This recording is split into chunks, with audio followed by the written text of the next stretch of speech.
Nakarating din si Enshred at ang kanyang koponan sa harapang linya. Sa kanyang isip, 2 araw na silang naririto. At sa ngayon, wala pang nagaganap na makabuluhang labanan. Maliit na paglusob lang ang ipinadala ng kalaban. Sa gitna ng kanyang pag-iisip, buhat-buhat ng ating bida ang isang malaking bato habang mayroon pa ring mga sugat. Nagsasanay siya tulad ng dati at iniisip na ito ang pinakamainam na oras para gumaling ang kanyang mga sugat. Sumulpot si Odin sa likod niya at tinawag si Enshred na squad leader brother. Tinanong niya kung kumusta ang katawan nito. Ibinaba ni Enshred ang bato at sinabing maayos naman ang kanyang katawan, salamat sa panggamot ng Fairy Commander na natanggap niya. Tinanong ni Odin kung gusto niyang magkaroon ng magaan na spar sa kanya. Handa ba siya para dito? Ang ating bida ay hindi kailanman tumatanggi sa isang laban at sinabing payag siya. Ilang sandali lang, natalo ni Odin si Enshred sa pamamagitan sa pag-ibabaw sa kanya. Hinihingal si Enshred at sinabi ni Odin na hindi ito maganda. Nang makipag-spar siya sa Polaco na iyon, nasugatan ang kanyang kanang kamay. At ngayon, nasugatan ang kanyang balikat, at mayroon siyang mga pasa sa buong katawan. Naniniwala si Odin na masyado pa itong maaga para ibuhos niya ang kanyang buong lakas. At alam niya ng lubos na sasali siya sa digmaan kung magkaroon ng labanan. Tinanong niya si Enshred kung tama iyon. Sumang-ayon si Enshred at sinabing lalaban siya hanggat gumagalaw ang kanyang katawan. Tumingin sa paligid si Odin at nakita na walang tao sa malapit. Muling tinawag ni Odin si Enshred na squad leader brother at tinanong ni Enshred kung ano na naman ito. Biglang napansin ni Enshred ang isang kakaibang aura na umiilaw malapit sa kanya. Sinimulan ni Odin na ilipat ang kanyang kapangyarihan kay Enshred habang nakahiga siya sa lupa. Maya-maya, kinilala ni Enshred na ito ang banal na kapangyarihan. Patuloy na inililipat ni Odin ang kapangyarihan kay Enshred sa pamamagitan ng kanyang kamay. Nang matapos ang proseso, inangat niya ang kanyang kamay. Tumingin si Enshred kay Odin at akmang may sasabihin. Ngunit sinabi ni Odin sa kanya na huwag magsalita tungkol dito. Hawak niya ang kanyang kamay na nanginginig. Sinabi ni Odin kay Enshred na hindi niya dapat sabihin ito sa sinuman. Kailangan niyang sumumpa sa Panginoon na hindi niya ito gagawin. Tumayo si Enshred at sinabing hindi niya sasabihin sa sinuman. Nagsimulang umalis si Odin at sinabi na ang hamog sa pampang ng ilog ay isang pagpapala rin mula sa Panginoon. Naisip ni Enshred na ang banal na kapangyarihan ay patunay ng tunay na pananampalataya ng isang pari. Ang kapangyarihang ito ay may kakayahang pagalingin ang mga sugatan. Nakikita niya si Odin na nagdarasal sa Diyos araw-araw, ngunit hindi niya ipinakita ang kapangyarihang ito sa sinuman kahit minsan. Kaya walang nakakaalam na si Odin ay isang tunay na pari. Nagdasal si Odin sa Panginoon at humingi ng kapatawaran. Nagtataka si Enshred kung ang paggamit ng banal na kapangyarihan ay nakatali sa mga alituntunin ng simbahan o kung ano. Naisip niya na hindi dapat gagamitin ni Odin ang kapangyarihang ito, ngunit ginawa niya pa rin para sa kapakanan niya. Nagsimulang umalis si Enshred at pinasalamatan si Odin para dito. Naisip ni Odin na darating ang mga Inquisitor kung malalaman nila na ginamit niya ang banal na kapangyarihan. Umalis siya sa simbahan habang may dalang maraming paghihigpit. Upang maiwasan ang kahit kaunting paggamit ng banal na kapangyarihan, naglagay siya ng selyo sa kanyang sarili. Kahit na parang tumutusok sa kanyang puso ang isang balisong, hindi niya matiis na manatili at walang gawin. Nagdarasal siya sa Panginoon at sinabing hindi siya kailanman sinasagot. Ngunit pagkatapos niyang makilala ang kanilang squad leader brother, nagsimula siyang maniwala na ang mga salita ng Panginoon ay nasa kanya. Sinabi ni Odin sa Panginoon na kikilos siya ayon sa kanyang puso. Lumipat ang eksena kay Enshred at sa kanyang koponan na kumakain. Inilagay ni Rem ang walang lamang mangkok, at naglalagay si Enshred ng pamahid.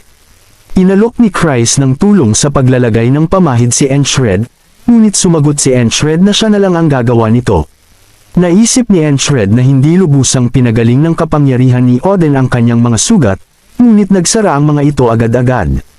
Kung kailangan niyang panatilihin ang lihim ni Odin, hindi niya dapat ipaalam ito sa sinuman.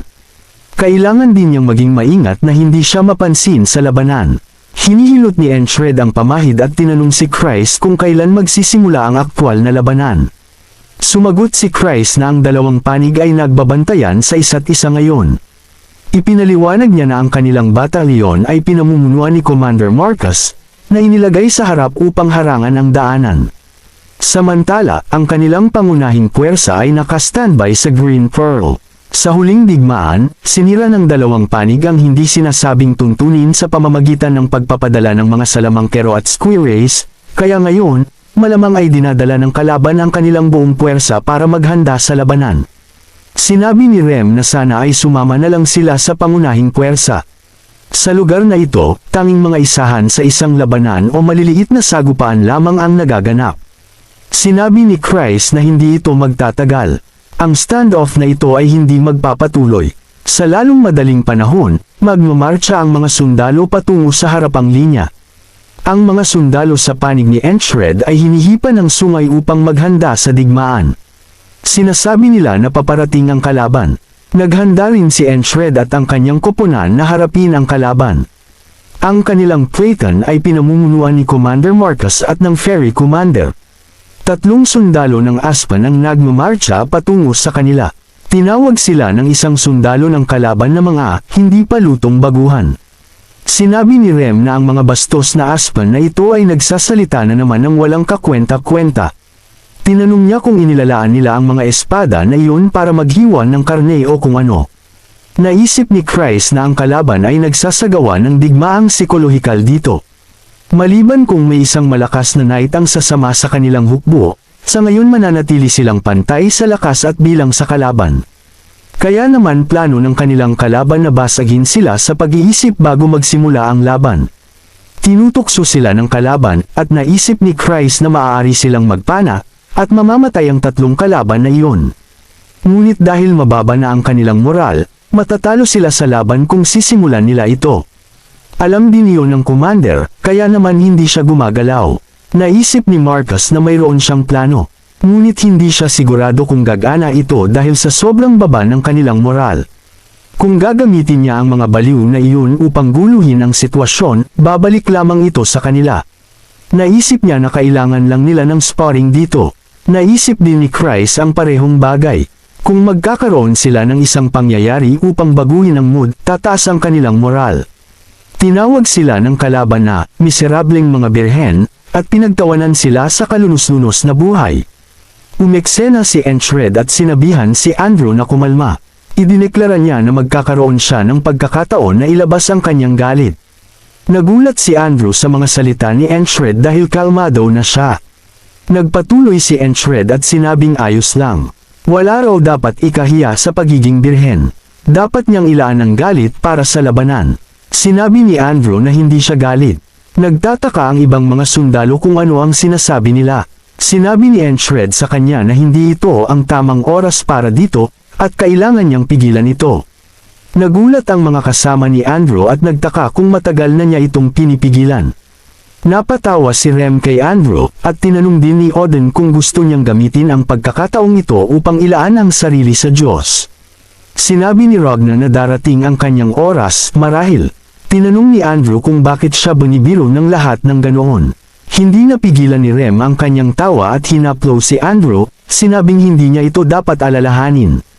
Nagtaka ang ibang mga sundalo kung ano ang problema sa mga baliw na iyon. Tinanong nila kung kumagat ang isang birhen sa biro. Nagsimula silang mag-usap na mukhang malusog ang bata. Ngunit kung birhen pa rin siya sa edad na iyon, talagang kapaspalad. Nagsimulang pagtawanan ng lahat si Andrew, at tinanong niya kung hindi sila tatahimik. Sinabi ng isang sundalo na maaari niya itong dalhin sa isang magandang bahay aliwan sa lungsod. Sumagot si Andrew na hindi niya ito kailangan. Tinanong ni Jackson si Enchred kung sadyang tinutukso niya si Andrew. Hindi niya alam na mayroon din siyang mapaglarong panig.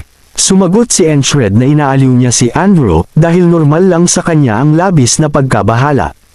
Hindi napigilan ni Rem ang kanyang tawa at patuloy na tumawa. Nagtaka si Chris kung nagbibiro ba si Enchred o seryoso siya. Hindi niya maintindihan kung kumikilos ba siya ng likas matapos maramdaman ang mood. Naisip niya na kakaibang tao nga siya. Pinigilan ni Chris si Enchred at tinanong kung gusto niyang lumabas at magsalita. Sumagot si Enchred na wala siyang balak sabihin. Sinabi ni Chris na mayroon siyang plano.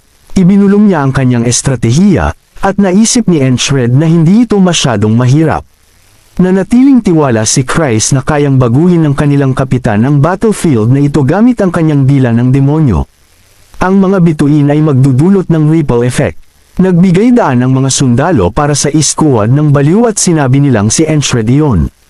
Naghiyawan sila para sa kanila na ipakita ang kanilang tunay na kapangyarihan sa kalaban. Naisip din ni Christ na bubuksan na ni Enchred ang daan patungo sa tagumpay. Bago harapin ni Enchred ang kalaban, alamin muna natin ang pinag-usapan nila ni Christ kanina. Iminungkahi ni Christ kay Enchred na ipakita sa kalaban ang kanilang tapang. Para magawa iyon, kailangan niyang lumapit sa mga ito, hanggang sa maabot siya ng kanilang mga pana, at doon niya sila hamunin.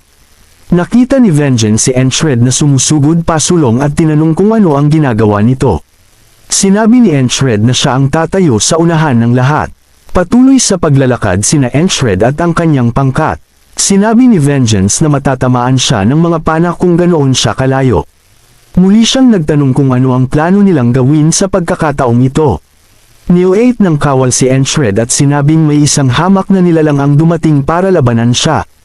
Tinitigan ni Enchred ang kalaban ng may seryosong mata. Kanina, tinanong niya si Christ kung ano ang sasabihin niya para hamunin ang kalaban. Sumagot si Christ na may isip siya pagdating niya roon. Tinuro niya ang kanyang dila at sinabing may talento siya sa ganoong bagay. Sa kasalukuyan, tinuro ni Enchred ang kanyang kalaban at nagtanong kung ano ito. Bakit nagkaroon ito ng ulo ng isang multo? Ang dating masayang mukha ng kalaban ay nagsimulang mapuno ng galit. Nang marinig ang insulto, lahat ay napatawa. Nagtataka si Vengeance kung pinlano ni Enchred ang lahat ng ito. Alam niya ang kapangyarihan ng kanyang mukha. Napaibig nito ang kanyang mahal sa tingin na iyon. Bumantong hininga si Enchred at humingi ng paumanhin sa nasaktan nitong damdamin. Ang makitid na isip nito ang hindi makapag-isip ng ganoong bagay. Pinalawak niya ang kanyang pananaw at nagtanong kung ang nanay nito ay isa ring multo. Ninas ang lalaki at nagmura.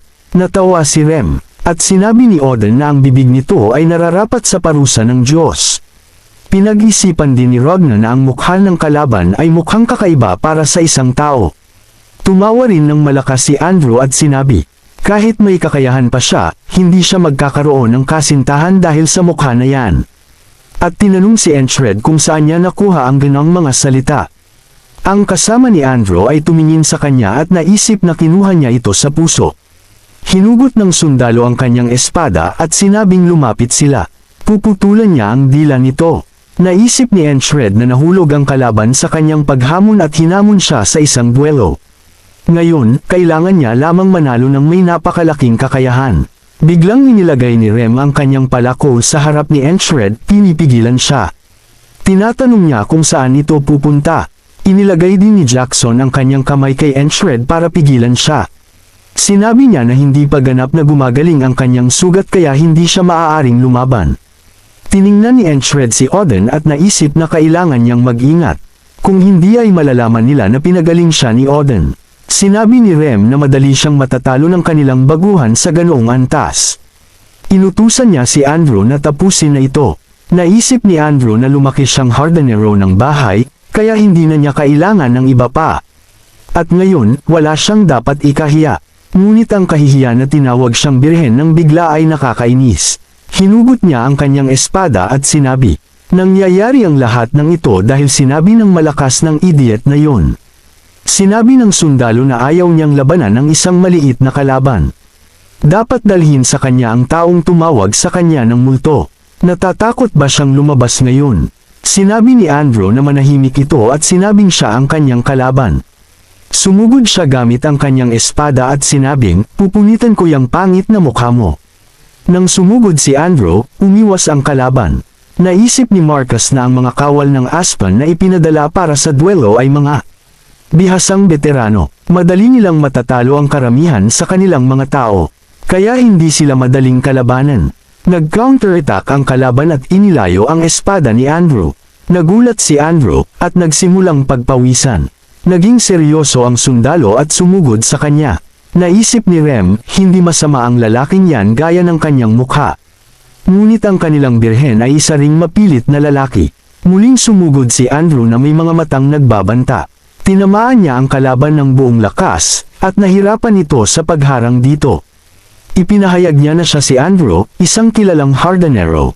Hindi mahalaga kung anong hirap ang dumating sa akin. Nalagpasan ko na ang mga ito. Hindi mahalaga kung gaano ako kapagod o kung gaano karaming pagsubok ang hinarap ko. Nalagpasan ko ang mga ito sa aking determinasyon. At sa pagkakataong ito, papatunayan ko ang sarili ko. Pinatay ni Andrew ang sundalo. Sa pamamagitan ng pagtusok ng kanyang espada sa leeg nito, sinabi niya sa lalaki na mas mahina ito kaysa sa kanyang determinasyon. Naisip ng kaibigan ni Andrew na siya ay isang napakagaling na tao. Kaya lang, ang lahat ng nasa paligid niya ay napakahusay kaya siya ay natatakpan. Nagsigawan ang mga kawal para kay Andrew dahil sa pagpatay sa sundalo. Naghiyawan sila na kahit ang isang birhen ay lumalaban ng mahusay. Naisip ni Enshred na ang resulta ay halata dahil si Andrew ay mula sa pangkat ng mga baliw. Tinatawag ng mga kawal siyang Madman Andrew at naglabas siya ng isang malakas na sigaw sa kanyang tagumpay. Tinatanong niya ang kanyang mga kalaban kung nakikita nila ito. Ang aking ari ay maayos. Naintindihan na ba ninyo ngayon? Nahihiya ang kaibigan ni Andrew at tinanong kung bakit kailangan niyang sabihin iyon. Tumawa rin ng malakas si Rem at sinabing isa siyang ulol na salbahe. Pinalakpakan ni na Odin at Ragna si Andrew at sinabing, "Bravo!" Natawa si Enshred at natuwa sa pagunlad ni Andrew. Naisip ni Christ na hindi lumaban ang kanilang kapitan. Ang paraan ng pagharap niya sa problemang ito ay mas epektibo. Naisip ni Marcus na ngayon ay magandang oras upang sumugod dahil mataas ang moral ng kanilang hukbo. Inutusan niya ang kanyang mga kawal na sumugod pasulong at sirain ang linya ng kalaban. Nang nalilito at nawawala ng pag-asa ang kalaban, tumalo ng mga nakatagong kawal mula sa isang bangin sa kanila. Pinutol ng isang kawal ang ulo ng kalaban, ginulat sila. Sinabi ng isang kawal na may pangkat na umaatake sa gilid. Sinabi nila na ito ay ang Border Defense Force. Sinisira ng mga kawal ang porma sayon sa pamamagitan ng walang awa na pagpatay sa kanilang kalaban. Naisip ni Marcus na ang atensyon ng kalaban ay nasa Border Defense Force ngayon. Sinabi niya, ito ang perpektong oras upang magpadala ng maraming pana sa kanila. Inutusan niya ang kanyang mga mamamana na pumila para sa kanilang pagpana, at pagkatapos ay sinabi sa kanila na pamana. Maraming pana ang lumipad sa himpapawid. At habang nasa himpapawid ang mga pana, sumugod ang pangkat ni Enshred. Tinamaan ng mga pana ang mga kawal na nagpasigaw sa kanila sa sakit. Naisip ni Marcus na nagbabago ang takbo ng laban. Ipakikita niya ngayon sa mga aso ng Aspan ang tunay na impyerno. Hindi mahalaga kung gaano karaming laro ng isip ang sinusubukan nilang gawin. Sa huli, ang mas magaling lumaban ang mananalo. Sumugod sina Rem at Rog na pasulong, habang sina Odin at Jackson ay pinuprotektahan ang kanilang kapitan. Isang kawal ng kalaban ang nagulat sa kanyang kapitan na masama ang sitwasyon sa unahan. Naisip ng kapitan ng Grey Dog Battalion na kinagat ng kalaban ang pain. Sinabi niya sa komandante na, kumpleto na ang mga paghahanda, at dapat na silang umatras. Ngumiti nang may mali siya ang komandante at sinabing sa wakas ay oras na para roon. Sinabi ng mga kawal na umaatres ang Aspen. Sinabi nila na ang kalaban ay tumatakbo na palayo na may mga buntot na nakalagay sa pagitan ng kanilang mga binti. Sinabi ng mga kawal na nanalo sila. Gayunpaman, nakita ni Christ na kakaiba ito.